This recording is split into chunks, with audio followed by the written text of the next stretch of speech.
It's good to be back on the road. It's more than 100 days din na hindi tayo nakapag-ride. So, everyone is excited. Maraming baon na jokes, tawanan, and of course, kakain ng Arabic food after ng Salman City. So we are back in...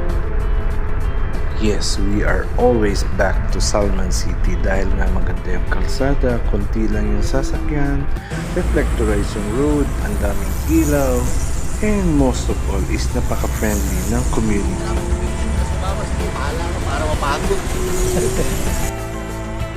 One of the reason din is malapit siya sa mga shops na pwede kang magdala ng food or after the ride, you can go to the shop para kumain.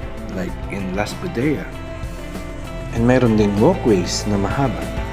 And kung ayaw mo naman sa walkway, meron ding beach. Kung gusto mong maglakad-lakad sa beach. Go to America. Yeah.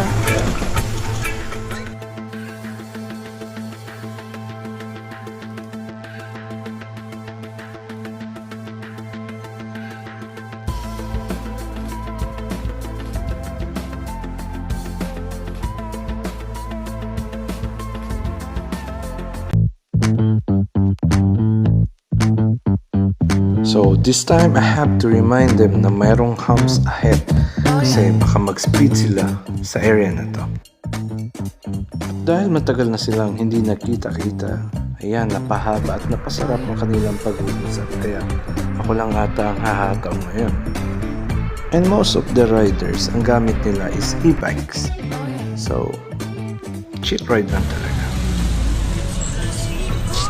Ganda ko yan, dali ka! Kaliwa ba?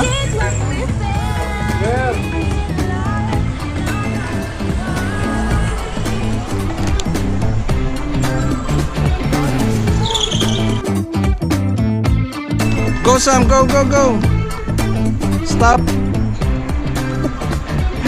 Doon para makakawin yung dalawang bata. Humps pa rin? Ano pa doon? Oo.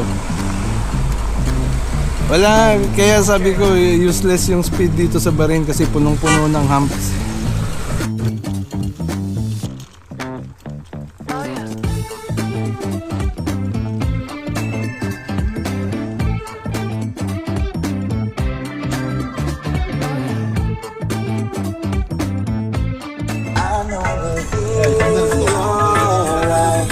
Yung pag nag-speed ka, baka Taob ka!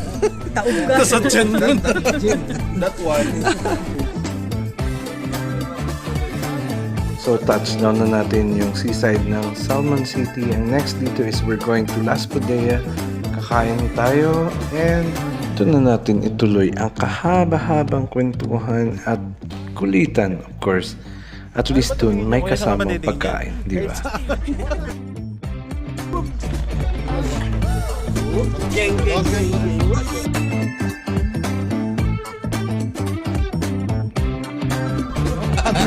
Ang daming hahabol sa'yo.